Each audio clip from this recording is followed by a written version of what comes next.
4 নম্বরে আল্লাহ বলেন ওয়াল্লাযীনা ইয়াকুলুনা রাব্বানা ইসরিফ আন্না আযাব জাহান্নাম ইন্না আযাবাহা কানা গরামা।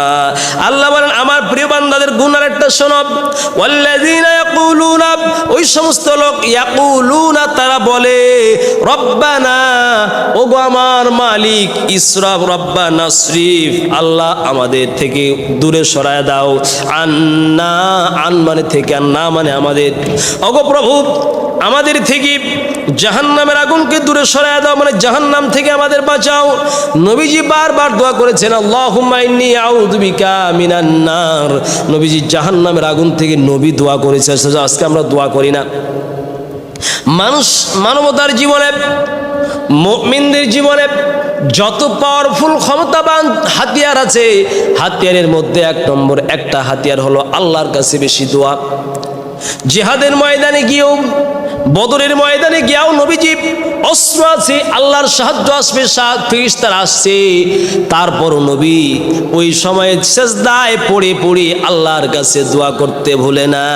এই জন্য দোয়া মুমিনদের একটা হাতিয়ার। আল্লাহ পাক বলেন রব্বানা ইসরিফ আন্না আযাব জাহান্নাম, যারা নেক বান্দা, যারা খুব উৎকৃষ্ট মানের, আমি আল্লাহর সাথে যাদের সম্পর্ক গভীর, আমি আল্লাহর যারা নৈকট্যপ্রাপ্ত বান্দা, এদের 4 নম্বর গুণ হলো আযাব জাহান্নাম। এরা বলে আল্লাহ আমাদের থেকে জাহান্নামের আযাবকে আল্লাহ আপনি সরাইয়া দেন। কেন জাহান্নামের আযাব থেকে এরা সরতে চায় কেন? আল্লাহ বলেন ইন্না আযাবাহা কানা গরামা। এরা জানে ইন্না আযাবাহা, এরা মনের মধ্যে এটা ভালো করে তারা জানে ইন্না আযাবাহা, নিশ্চয় জাহান্নামের আযাব, কানা গরামা, প্রচণ্ড লেলিহান। এই জাহান্নামের আগুন প্রচণ্ড গরম এবং প্রচণ্ড শাস্তিদায়ক, যা অন্তরাত্মাকে শেষ করে দিবে, শরীরকে চূর্ণ বিচূর্ণ করে দিবে, পুড়িয়ে শেষ করে দিবে। এই জন্য তারা এই মহান এত বড় দোয়া করে জাহান্নামের আগুন থেকে বাঁচতে চায়। এরপরে আল্লাহ বলেন আরো কি জানো, জাহান্নামের আগুন তো প্রচণ্ড বেগী, মানুষের আত্মাকে শেষ করে দিবি।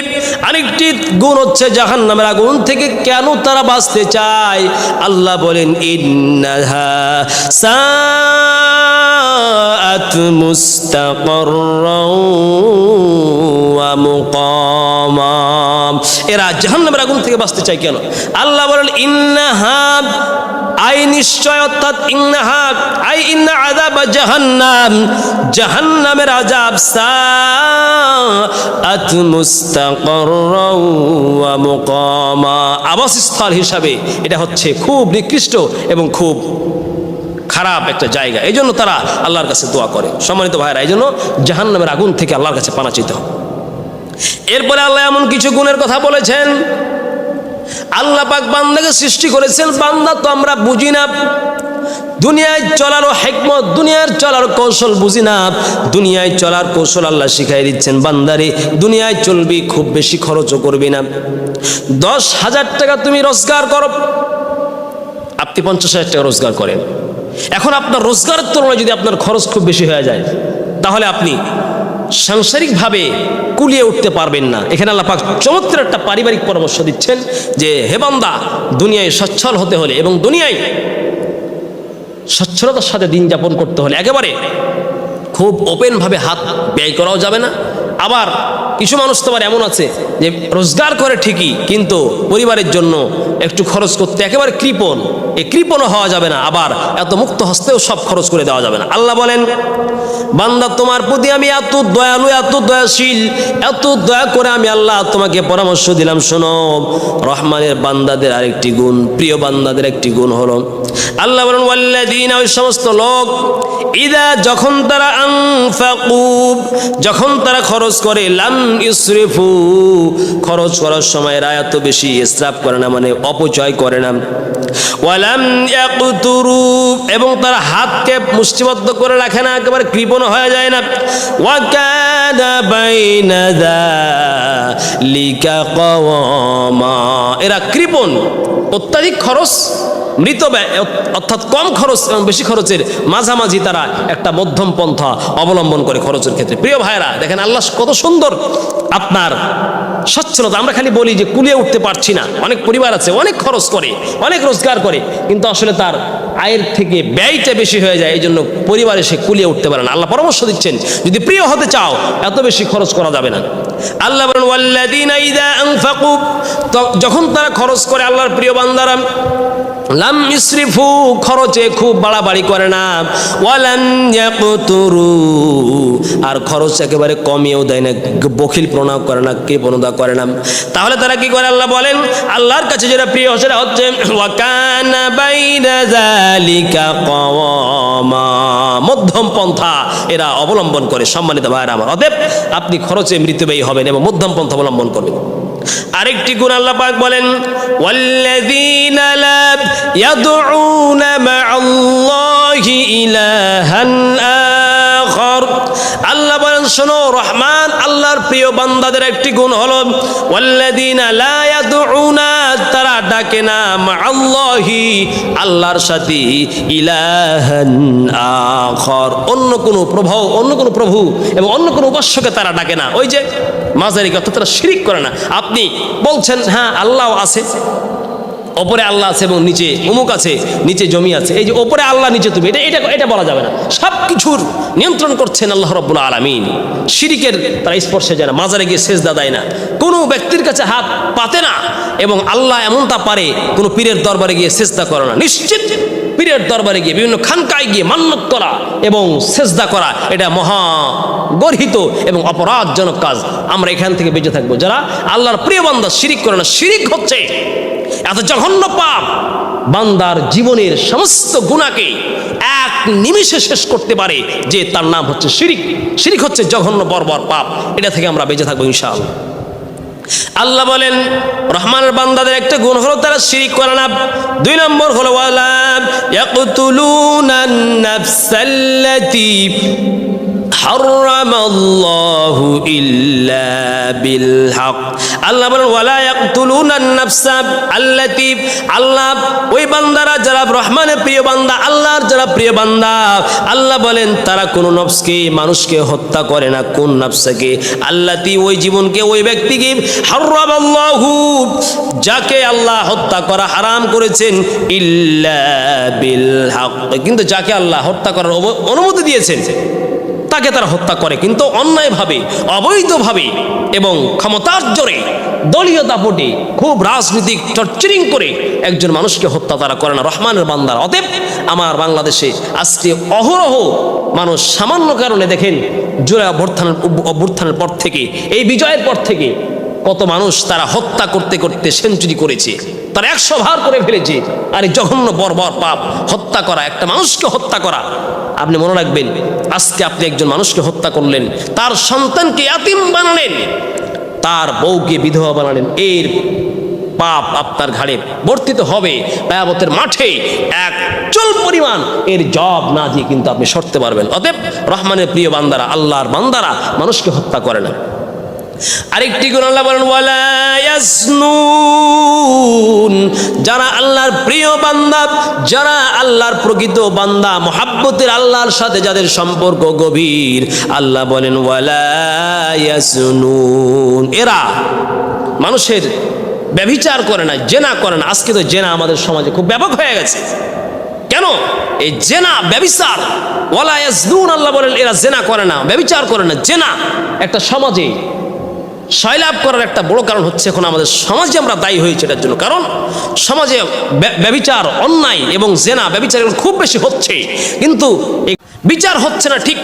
কিন্তু মনে করেন একটা গ্রামে কত দেখবেন, আজকে আপনি মোবাইল খুললে দেখবেন অনর্থক এই জেনা, ব্যভিচার, আজকে বিচার হয় না, কিন্তু জেনার প্রচারটা খুব বেশি হয়। আপনার গ্রামে নাউজুবিল্লাহ একজন জেনা করে, কেউ অবৈধ কাজ করেছে, অন্যের সাথে কেউ অবৈধ সম্পর্ক করে পরকীয়া লিপ্ত হয়েছে, এ পরকীয়া বিচার তো সমাজে হয় না। কিন্তু আমাদের এলাকার মানুষরা আমরা কি করি? ব্যভিচার করে ধরা পড়েছে, ছেলে এবং মেয়েকে একসাথে গাছের সাথে বেঁধে এবার মানুষেরা শুধু একাধারে ছবি তুলে আর ফেসবুকে ছাড়ে, অমুক গ্রামে অমুক ধরা পড়েছে। আরে মানুষ, মুসলমান, এইটা করে আমার যেটা ছোট্ট অভিজ্ঞতা আমি যা দেখতেছি, এখন বর্তমান সমাজে জেনা ব্যভিচার বেশি হয়ে যাওয়ার একটা বড় কারণ হচ্ছে, সেটা হচ্ছে কি, যে সমাজের মধ্যে জেনার বিচারটা তো মানুষের সামনে ভাইরাল হয় না, কিন্তু জেনা যখন হয়, ব্যভিচার পরকীয়ায় কেউ লিপ্ত হলো, ও পরকীয়াটা মানুষের সামনে আমরা ওপেন করে দিই, মোবাইলে ছবি উঠাচ্ছি আর ছাড়তেছি। এই যে আপনি এর ছেড়ে কি লাভ করলেন? একজন তো জেনা করে অপরাধী হয়েছে, আর আপনি জেনার এই সংবাদটা মানুষের সামনে পাবলিক পেশে আপনি ওপেন করে দিয়ে আপনি আর অপরাধী হইলেন। কারণ আল্লাহ বলছেন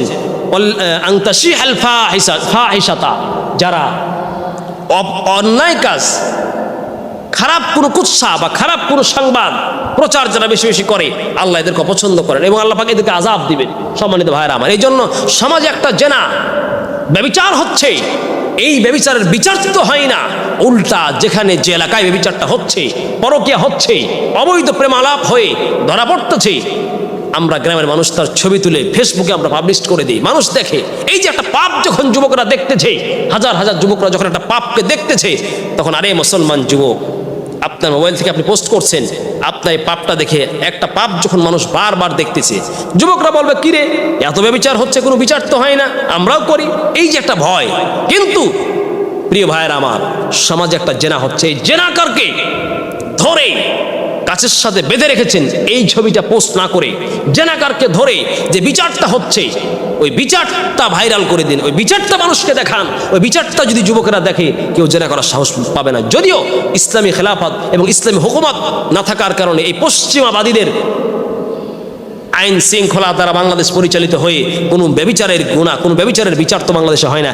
একটা ব্যভিচারের বিচার যদি হতো, বিবাহিত অবস্থায় জেনা করে ধরা পড়লে রাসূল সাল্লাল্লাহু আলাইহি ওয়াসাল্লাম বলছেন আয-যানিয়াতু ওয়াজ-যানি ফাজলিদু কুল্লা ওয়াহিদ, যারা জেনা করে ধরা পড়ে এদেরকে বেত্রাঘাত করে এদেরকে ধ্বংস করে দিতে হবে, এদেরকে মেরে ফেলতে হবে। একটা বিচার যদি বাংলার জমিনে কোরআন দিয়ে জেনার বিচার হতো, ব্যভিচারের বিচার হতো, তাহলে এই বাংলাদেশে আজকে জেনা ব্যভিচার কোশ্চিন কালে হতো না, হতে পারতো না। কিন্তু আজকে বিচার হয় না, আর টুকটাক যেটা হয় সেটা আমরা বিচারটা প্রচার করি না, কিন্তু জেনা করে ধরা পড়েছে এটা খুব প্রচার করছে। প্রিয় ভাইরা, আমি যুবকদেরকে বলবো, এটা থেকে আপনারা খুব বিরত থাকার চেষ্টা করবেন। এবং ভাইরা আসুন, আমরা কোরআন সুন্নাহর আলোকে বিচার ফয়সালা করি, বিচার ফয়সালা করি। রাসূল সাল্লাল্লাহু আলাইহি ওয়াসাল্লামের যুগে কত বিচার তিনি করেছেন, খালিদ বিন ওয়ালিদরা বিচার করেছেন, ওমর ইবনে খাত্তাব রাদিয়াল্লাহু তাআলা আনহু বিচার করেছেন কোরআন দিয়ে জেনার বিচার। ওই সমাজে যে মানুষেরা, মানুষের দিনের বেলা মানুষ আত্মীয় স্বজন বুঝতো না, রক্তের বন্ধন বুঝতো না, অবৈধ সম্পর্ক করে মানুষ জনাচার করত।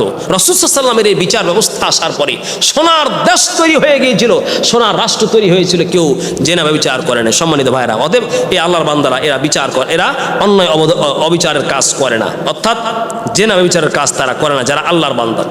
আল্লাহ বলেন ওয়ালা ইয়াজনুনা, যারা রহমানের বান্দা, যারা আল্লাহ শ্রেষ্ঠ বান্দা, এদের গুণাবলীগুলো কি জানো?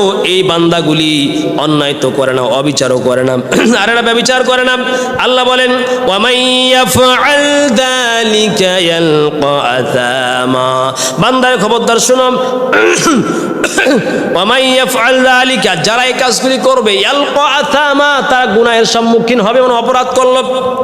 আর আল্লাহ বলেন এই যে মানুষকে হত্যা করা, আল্লাহর সাথে শিরিক করা, ব্যভিচার করা, জেনা করা, আল্লাহ বলেন ইদাআফ লাহুল আযাবু ইয়াউমাল কিয়ামাতি ওয়া ইয়াখলুদু ফীহি মুহানা। আল্লাহ বলেন ইদাআফ লাহুল আযাব, এদের আযাবকে আল্লাহ দ্বিগুণ করে দিবেন ইয়াউমাল কিয়ামাতি, কিয়ামতের দিনে, ওয়া ইয়াখলুদ ফীহি মুহানা, আর তারা লাঞ্ছিত হয়ে আল্লাহর দরবারে জাহান্নামে পড়ে থাকবে। সম্মানিত ভাইরা আমার, এরপরে আল্লাহ বলেন শোনো বান্দা, এই কাজগুলি করার পরে কেউ যদি ইল্লা মান তাবা ওয়া আমানা, অপরাধ করার পরে কেউ তওবা করলে সেটা আল্লাহ পাক তার গুনাহ মাফ করবে। এরপরে আল্লাহ রহমানের বান্দা, আল্লাহর প্রিয় বান্দাদের আরেকটি গুণ বলেন ওয়াল্লাযীনা লা ইয়াশহাদুনাজ যুর, আল্লাহর বান্দারা যারা রহমানের প্রিয় বান্দা, এরা আর যে কাজটি করে না সেটা হচ্ছে লা ইয়াশহাদুনাজ যুর, এরা অনর্থক জায়গায়, কোনো খারাপ মজলিসে, সার্কাসের মতো অবৈধ কাজ হচ্ছে, পুতুল নাচ এবং ভ্যানিটি গানের আয়োজন হয়েছে, অশ্লীল বাক্যালাপ হচ্ছে, গানের কোনো সেন্টার হয়েছে, এই গানের সেন্টারে তারা কোনো সময় গিয়া এই সমস্ত মজলিসে তারা যায় না। আরেকটা শব্দের অর্থ হচ্ছে সাধু, মানে তারা উপস্থিত হয় না, মানে কোনো অবৈধ কাজে অন্যায় কোনো মজলিসে আল্লাহর বান্দারা যায় না। আরেকটা অর্থ হলো আল্লাযীনা লা ইয়াশহাদুনা যুর, এরা মিথ্যা সাক্ষ্য দেয় না। আজকে মিথ্যা সাক্ষ্য তো বাংলাদেশে বহুত হয়ে গেছে। 2-4 টাকার কারণে অবৈধভাবে জবান বিক্রি করে আমরা অনেকে মুসলমানরা খাচ্ছি। এর জবাব অর্থাৎ মিথ্যা সাক্ষী আজকে আমরা দিচ্ছি টাকার বিনিময়ে। ও ভাইরা, আজকে আপনি মিথ্যা সাক্ষ্য দিলেন, মনে রাখবেন আপনি আজকে টাকার বিনিময়ে মিথ্যা সাক্ষী দিলেন, একজনকে মামলায় থেকে ফাঁসিয়ে দিলেন। সময় এমন একটা আসবে, আল্লাহ বলছেন সেই দিন ফামান ইয়ামাল মিসকালা যাররাতিন খায়রান ইয়ারাহ, সেই দিন মানুষ তুমি ভালো কাজ করলে তোমার সে কাজগুলি হিসাব হবে। ওমান ইয়ামাল মিসকালা যাররাতিন শাররান ইয়ারাহ, আর যদি খারাপ কাজ করো সব তোমার বিরুদ্ধে সব সাক্ষ্য হয়ে যাবে। আল্লাহ বলেন আল ইয়াউমা আকমাল, আল্লাহ বলেন সেই আল ইয়াউমা নাখতিমু আলা আফওয়াহিহিম, সেই দিন তোমার হাত পা জবান বন্ধ হয়ে যাবে। বান্দা, আজকে আপনি টাকার বিনিময়ে একজন মানুষের বিরুদ্ধে সাক্ষ্য দিচ্ছেন। ও ভাইয়েরা আমার, বিগত বছরগুলিতে আপনারা দেখেছিলেন কত মিথ্যা মামলা দিয়ে মিথ্যা সাক্ষ্য প্রদান করে এক একজন আলেম ওলামাকে জেলের মধ্যে ঢুকাইছিল। ওই দেখেন আজকে তারা দেশ থেকে বিতাড়িত হয়েছে, লাঞ্ছনার সাথে চলে গিয়েছে। মনে রাখবেন, মিথ্যা সাক্ষ্য প্রদান করা এটা খুব গর্হিত কাজ। অতএব আল্লাহর রহমানের বান্দারা, আল্লাহর বান্দারা তারা কেমন? এই বান্দারা কোনোদিন জীবনেও আল্লাহর বান্দারা এরা মিথ্যা সাক্ষ্য দেয় না।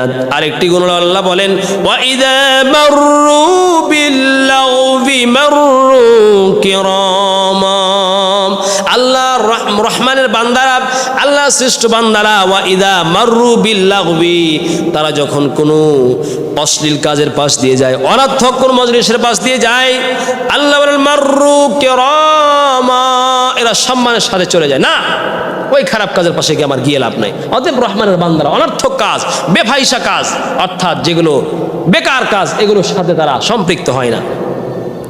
আরেকটি গুণ আল্লাহ বলেন ওয়াল্লাযীনা ইযা যুক্কিরু বিআয়াতি রাব্বিহিম লাম ইয়াখিরু আলাইহা সুম্মান ওয়া উময়ানা।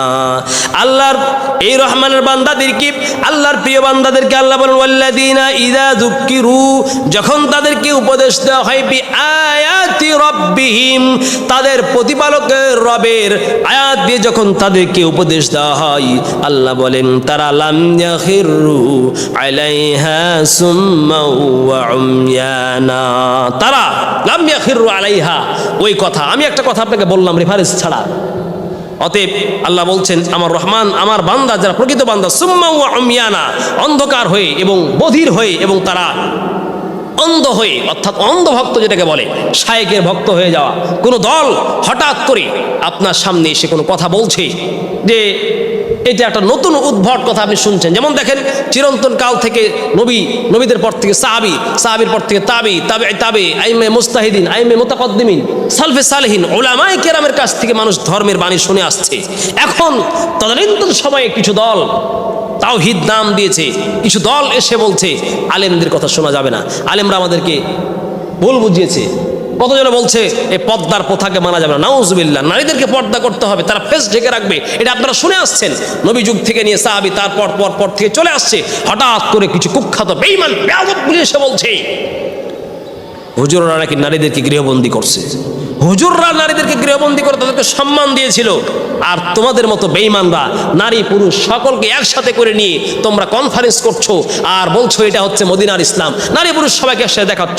ও নারী, ও বোন, এগুলো আপনাদের সম্মান না, আসলে আপনাদেরকে শোষণ করার জন্য, আপনাদেরকে হরণ করার জন্য, আপনাদেরকে সম্মান থেকে ঘরের ভিতর থেকে বের করে নিয়ে ওপেন মানুষের সামনে একাকার করে নারী পুরুষের সামনে বসে আপনাদের চেহারাকে, আপনাদের স্বাদকে তারা লুণ্ঠন করছে। খুব হুঁশিয়ার। এই যে অতএব যেই দল আসুক, খুব মিষ্টি কথা বলছে, কোরআন দিয়ে কথা বলছে না, আপনি তার ব্যাপারে আপনার স্থানীয় কোনো আলেমকে জিজ্ঞেস করেন। কারণ একটা এলেম এবং কোরআন হাদিসের এলেম তারাই ভালো বুঝে যারা রসুলের পদ্ধতিতে শিখেছে, সাহাবীদের থেকে শিখেছে, তারপর ইমামদের থেকে শিখেছে, মুহাদ্দিস মুফাসসির এদের থেকে ধর্ম শিখেছি, এরাই হচ্ছে ধর্মের পণ্ডিত। হঠাৎ করে কোথার থেকে এসে কোথার থেকে মূর্খ এসে মুখে নাই দাড়ি, নাম দিয়েছে হিজবুত তাওহীদ। এই যে সমস্ত কথা, ফালতু কথা নারীদেরকে বলছে আর নারীদেরকে ঘর থেকে বের করছে, কোশ্চিন কালো তাদের কথা শোনা যাবে না।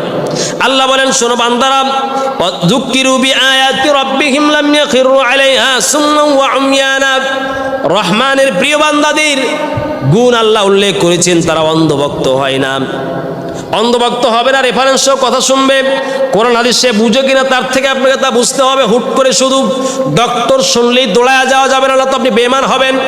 কাদিয়ানির কথা মাথায় টুপি দিয়ে পাগড়ি দিয়ে সুন্দর জামা পরে আপনাকে কোরআন দিয়ে বুঝাচ্ছে, আপনি যদি বুঝেন তাহলে আপনি বেঈমান হয়ে যাবেন। আজকে খ্রিস্টান মিশনারিরা আসছে বাংলাদেশে, তারা বাইবেল দিয়ে প্রমাণ করছে, তারা বুঝাচ্ছে আল্লাহ নাকি খ্রিস্টান হতে বলেছে, নাউজুবিল্লাহ। এই যে দেখেন, তারাও তো কোরআনের কথা বলে। অতএব অন্ধভক্ত হওয়া যাবে না, বাস্তবতায় বুঝতে হবে এটা হচ্ছে রহমানের বান্দাদের গুণ। এরপরে আল্লাহ বলেন, ওয়াল্লাযীনা ইয়াকুলুনা রব্বানা হাব লানা মিন আজওয়াজিনা ওয়া যুররিয়াতিনা কুররাতা আ'য়ুনিন ওয়াজআলনা লিল মুত্তাকিনা ইমামা। আল্লাহ বলেন, রহমানের বান্দা, আমার প্রকৃত বান্দাদের গুণ একটা দেখো, ওয়াল্লাযীনা ইয়াকুলুনা, তারা দোয়া করে, রব্বানা হাবলানা, আল্লাহ আমাদেরকে দাও, মিন আজওয়াজিনা, আমাদের সন্তান, আমাদের স্ত্রীদের মধ্য থেকে, আমাদের স্ত্রীদের দ্বারা, ওয়া যুররিয়াতিনা, আমাদের সন্তানের দ্বারা, কুররাতা আ'য়ুনি, আমাদের চোখের শীতলতা বানাও। মানে তারা দোয়া করে, আল্লাহ আমাদের সন্তানগুলিকে নেক সন্তান বানাও, এমন সন্তান বানাও, সন্তানগুলির কথা শুনলে, সন্তানকে দেখলেই যেন আমাদের চোখের তৃপ্তি মিটে যায়, শান্তি লাগে। আর আমাদের স্ত্রীগুলোকে, আমাদের দাম্পত্য জীবনটাকে এমন ধরনের দাম্পত্য জীবন বানাও, যেই দাম্পত্য জীবনে আমি চাকরি বাকরি থেকে আসলে স্ত্রীকে দেখলে যেন আমার মনটা খুশি হয়ে যায়। এবং যারা কথায় কথায় স্ত্রীর সাথে ঝগড়া করেন আর বলেন যে স্ত্রী কথা শুনে না, ভাই আপনার জন্য পরামর্শ হচ্ছে, কথায় কথায় স্ত্রীর সাথে দ্বন্দ্ব, মারপিট, ঝামেলা এবং স্ত্রীকে টর্চারিং করা, খাবার না দেওয়া, আর খালি বলেন, বক বক করে বলেন স্ত্রী আমার কথা শুনে না। আপনি কি করেছেন? স্ত্রীর জন্য আল্লাহর কাছে দোয়া করেন। আল্লাহ বলছেন, এই রহমানের বান্দারা তারা দোয়া করে, আল্লাহ আমাদের স্ত্রীদেরকে সৎ স্ত্রী বানাও, নেককারী স্ত্রী বানাও, এবং স্ত্রীদেরকে আমাদের চোখের শীতলতা বানাও, আমাদের সন্তানদেরকে, ওদের সন্তানের জন্য। আপনার বউ আপনার কথা শুনছে না, আল্লাহর কাছে একটু দোয়া করেন, 5 ওয়াক্ত নামাজ পড়ে দোয়া করেন, আল্লাহ পাক নামাজের পরে আপনার দোয়া কবুল করছেন, কবুল করবেন। আল্লাহ বলছেন, এইবার রহমানের বান্দারা আমার কাছে দোয়া করে, আমার প্রকৃত বান্দারা।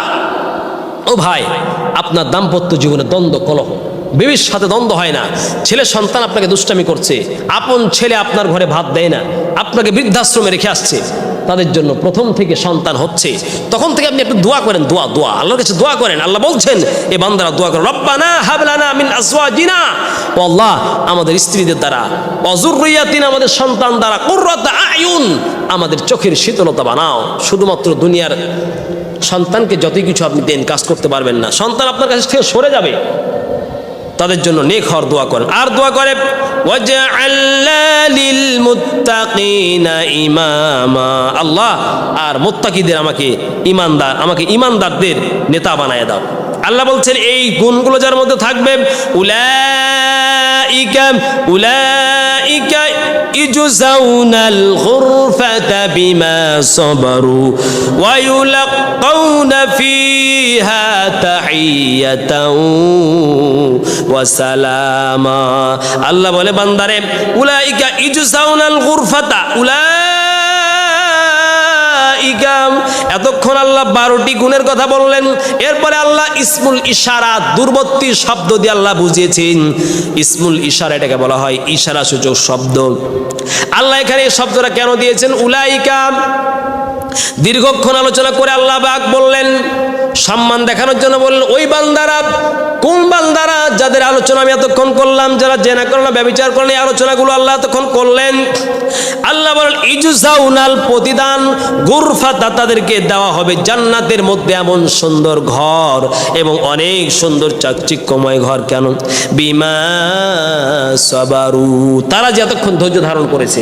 এই গুণগুলি অর্জন করতে গিয়ে মানুষের নানান কথা শুনেছে, মানুষের কত জ্বালা যন্ত্রণা, টর্চারিং, হেয় প্রতিপন্ন করা, অনেক টর্চারিং পূর্ণ বিভাস ভাষায় তার কথাবার্তা শুনে এই ধৈর্য ধারণ করেছে। আর কি এ কারণে আল্লাহ পাক বলছেন এদেরকে প্রতিদান দেওয়া হবে।